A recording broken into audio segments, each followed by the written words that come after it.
Assalamualaikum warahmatullahi wabarakatuh. Pertemuan ke-7 ini kita akan membahas tentang berorientasi pada tindakan.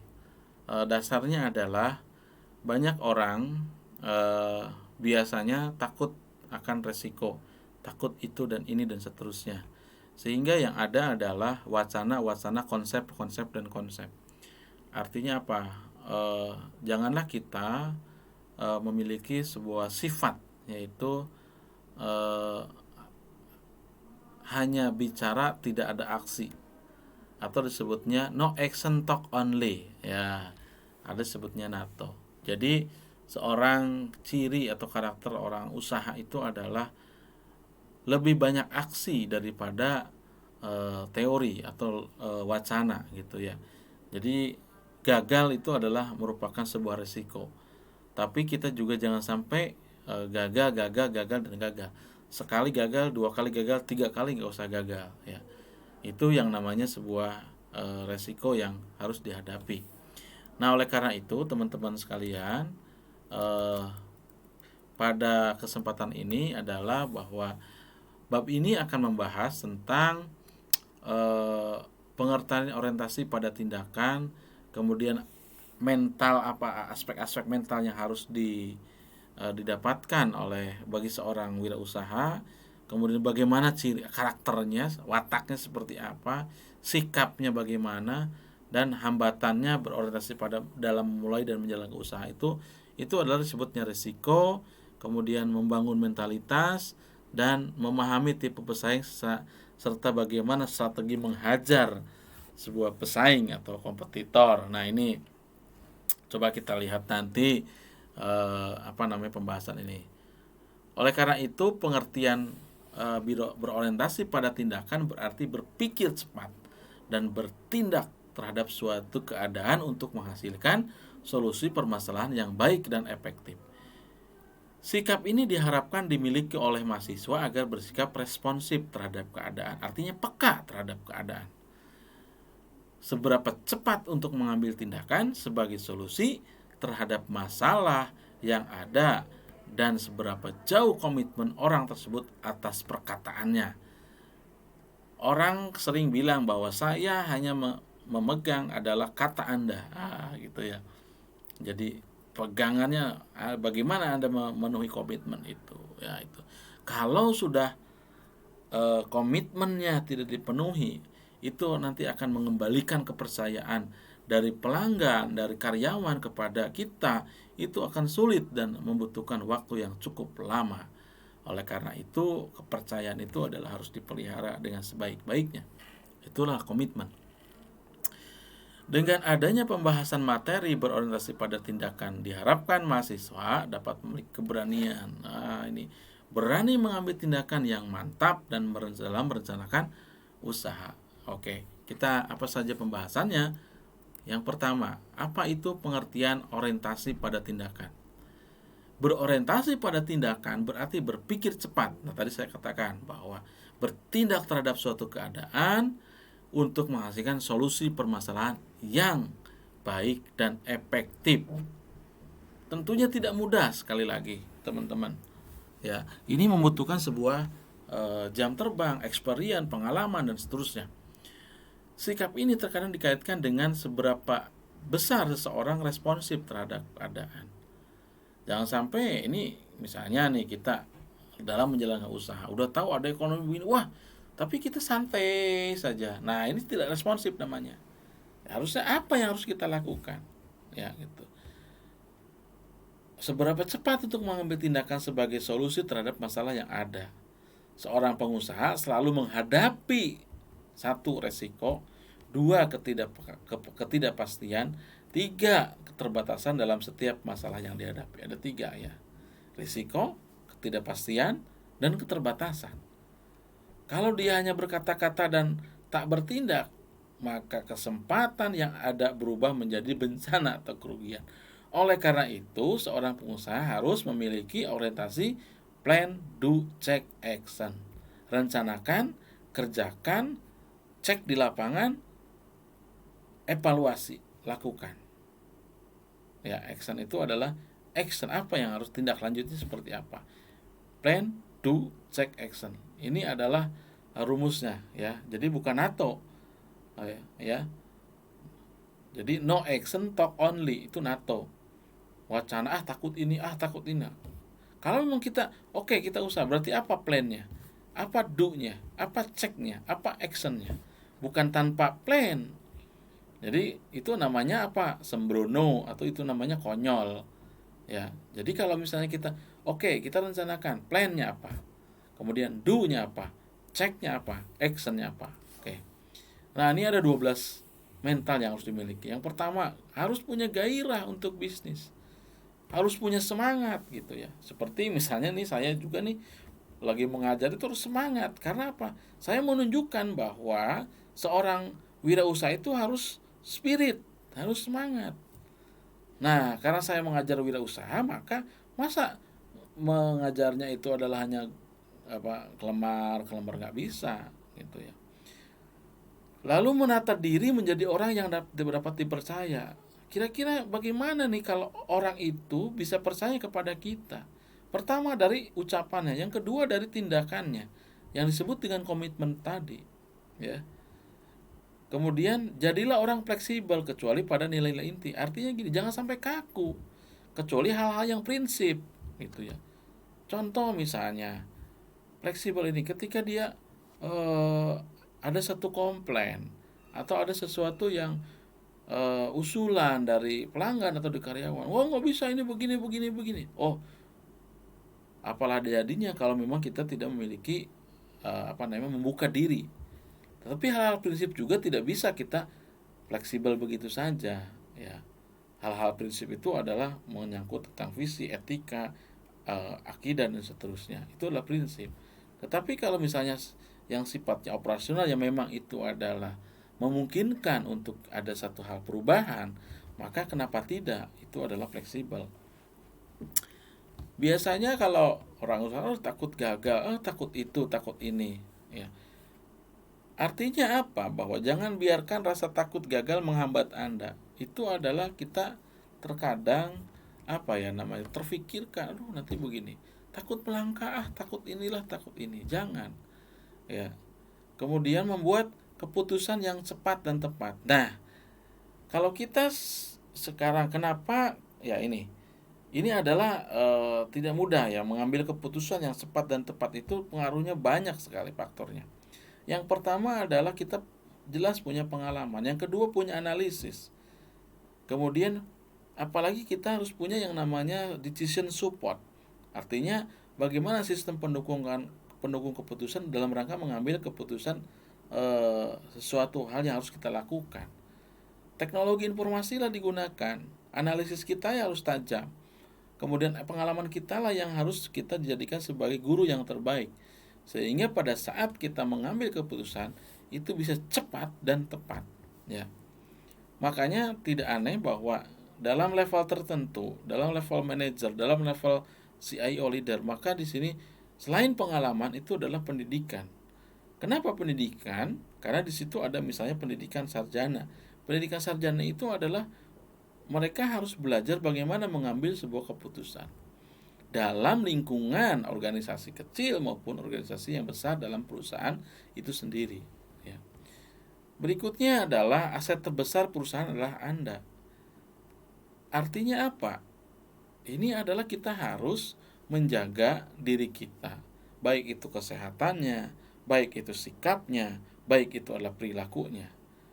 Siapa lagi kalau misalnya ya yang akan menjaga diri kita kecuali kita sendiri.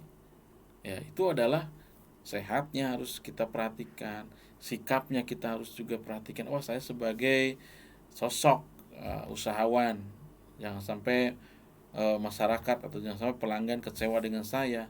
Jangan sampai juga kelakuan tidak baik sehingga ini kenapa nih si Anu, dia adalah sebagai usahawan yang punya reputasi, kenapa mereka seperti ini. Nah, itu adalah masalah reputasi sebetulnya. Kemudian kendalikan ego Anda. Nah, biasanya kita punya rasa ego bahwa kita adalah merasa diri lebih dari orang lain. Kita merasa tinggi dari orang lain. Kita merasa kaya daripada orang lain. Itu tidak boleh ya di dalam mental wirausaha. Jadi lebih baik kita itu adalah ya merunduklah seperti padi gitu ya. Semakin ilmunya atau misalnya kondisinya semakin tinggi, harusnya kita semakin merunduk sebetulnya itu adalah merupakan sebuah evaluasi diri terhadap kita sendiri. Percaya ini adalah bahwa kita yakin, ya sebetulnya yakin apa yang kita lakukan itu akan menghasilkan sesuatu yang baik. Menerima kritik dan mengakui jika salah, ya. Katakan kalau misalnya kita salah, mohon maaf. Jangan pantang bahwa kita itu, saya tidak mau kesalahan. Wah, ini usahawan seperti apa, entrepreneur seperti apa. Kalau memang dia udah jelas-jelas salah, apalagi kelihatan salahnya, ya katakanlah mohon maaf. Dan terima kasihlah kalau misalnya ada yang mengkritik untuk membangun atau untuk perbaikan selanjutnya. Nah, kemudian pertahankan etos kerja yang kuat, itu adalah berarti disiplin, kerja keras, kemudian segera bangkit dari kemunduran, jadi harus semangat.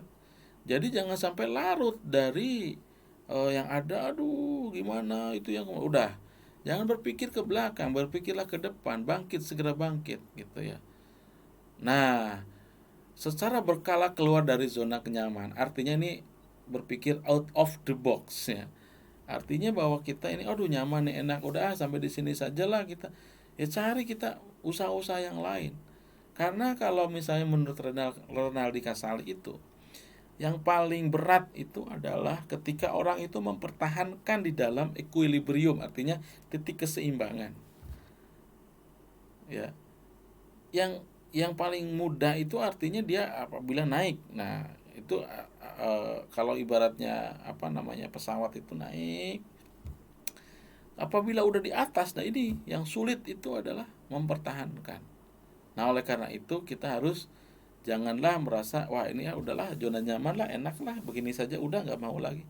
Nah, seorang mental wirausaha nggak seperti itu ya. Ini ada 12 seperti ini yang kita harus perhatikan. Nah, karakter yang berorientasi pada tindakan tadi sudah jelaskan ya. Intinya adalah bahwa jangan mimpi, jangan berkata-kata lah, udah jangan berwacana, action aja.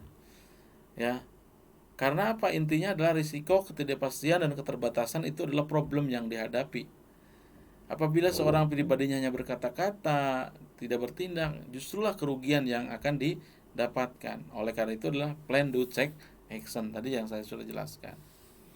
Sikap dan tindakan pribadi yang berorientasi pada tindakan dalam melakukan suatu tindakan inilah proaktif, ya, end of mind, ya. Kemudian mendahulukan hal yang utama, artinya yang strategik, ya, yang prioritinya apa? Berpikir dan bertindak, saya akan menang, saya akan bisa melalui ini semua, saya akan berhasil. Kemudian memahami untuk dipahami. Nah, ini sulit.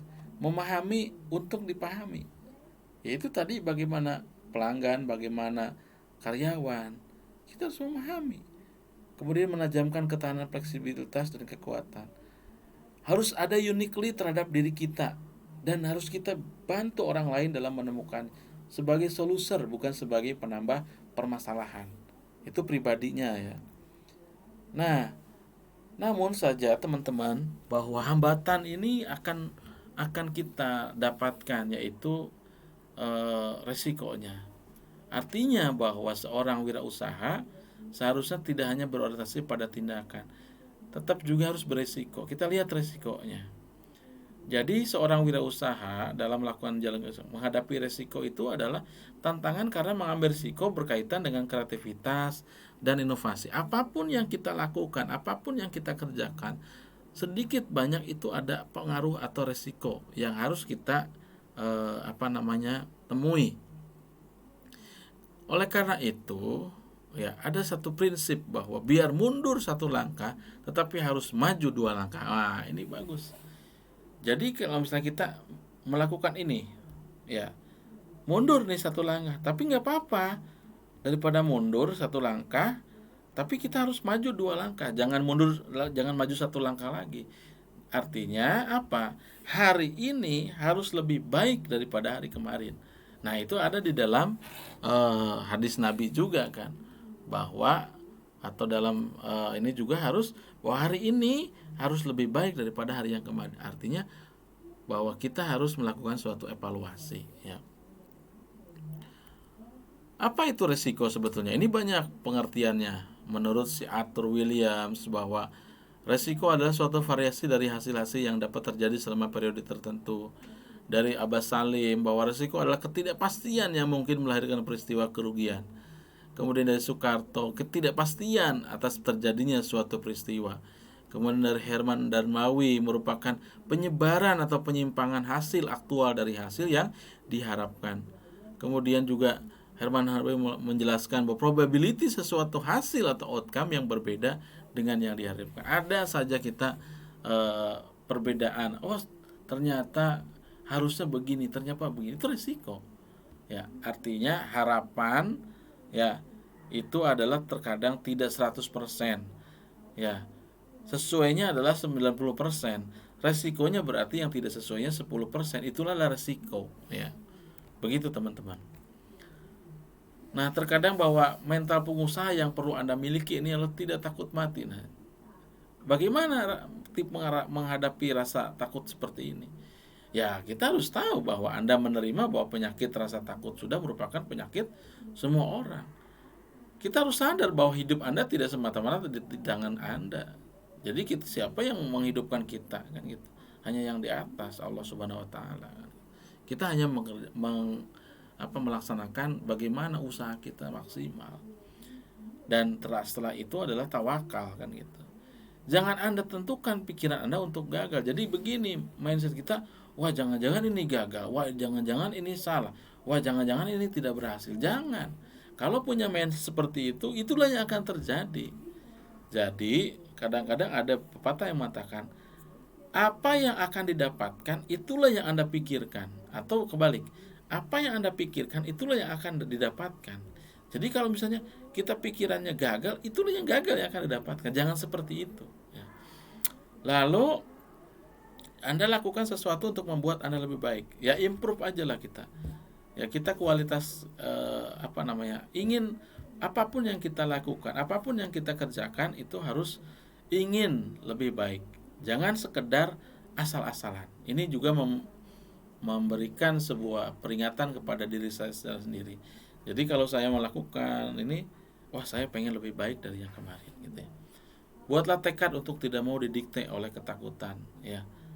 Artinya waspada, ya. Kita tidak boleh yang namanya rasa takut itu menghantui, ya, setiap derap langkah kita, nggak boleh gitu, ya. Oke, lanjutkan. Nah ini pesaing itu harus paham, ya. Artinya competitiveness, artinya persaingan. Tipe-tipenya macam-macam, ya. Ada merek, industri, ada bentuk, ada umum, ya. Oleh karena itu ada tips bagaimana nih menaklukkan, ya, atau menghajar sebuah pesaing kita. Kita lihat dulu bagaimana dari mereknya dia. Oh dia persaingan industri, oh persaingan bentuk, oh dia mah seperti ini, kita begini, pasti aja. Nah, tapi di situ juga kita harus punya etika, jangan melakukan plagiarisme. Kenapa? Kalau plagiarisme kan mencontek 100% tuh, nggak boleh. Apabila dia punya hak paten, maka ini Anda juga harus tahu bahwa ketika ada satu etika di dalam wirausaha itu, ketika produk itu sudah dilakukan hak paten, maka tidak boleh kita contek, ya. Misalnya ada suatu produk yang namanya cangkir itu bentuknya seperti itu, ya jangan kita tirulah seperti itu. Nah yang boleh itu adalah diimprove, artinya dikembangkan, di-enhance, ya, ditingkatkan. Kalau cangkirnya bentuk kita mah seperti ini, nah itu boleh-boleh saja. Tetapi kalau persis sama, itu tidak bisa, itu masuk kepada etika usaha, ya. Oke. Oleh karena itu ini cara menaklukkan persaingan. Nih, inovasi. inovasi. Anda harus perlu memberikan harga yang bersaing dan masuk akal, rasional. Ya, jangan sampai harganya banting harga, misalnya orang lain harga umumnya 30.000, kita 5.000. Ya, tidak masuk akal gitu ya. Nah, itu juga menjadi tanda tanya. Melakukan pendekatan dan pelayanan yang unik dan mengesankan.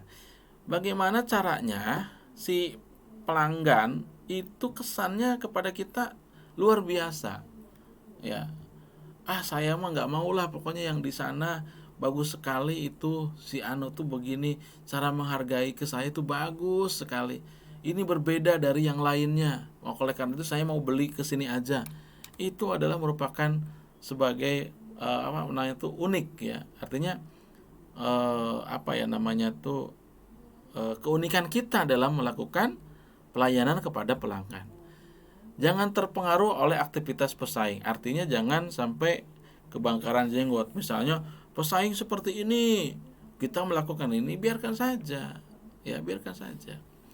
Kemudian diversifikasi usaha. Artinya kita harus melakukan diversifikasi itu adalah tidak hanya satu, tetapi bagaimana kita ada satu usaha lain yang memang saling menopang gitu antara usaha satu dengan usaha yang lainnya. Jadi tidak hanya satu saja, tetapi berbeda, tetapi tetap itu adalah saling menopang. Nah, ujung-ujungnya teman-teman, apabila kita pusing ya keluarlah dari persaingan. Ya, ini adalah ya sudah, kalau keluar dari persaingan ini adalah berarti kita tidak main di situ, tetapi mainnya di yang lain gitu ya. Nah, itu kadang-kadang kita memang banyak sekali ya hal-hal yang harus diperhatikan ya.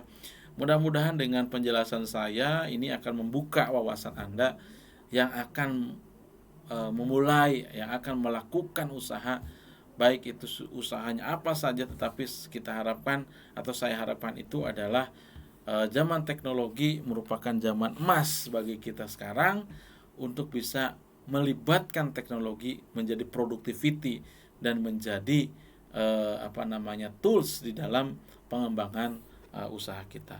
Demikian, terima kasih. Assalamualaikum warahmatullahi wabarakatuh.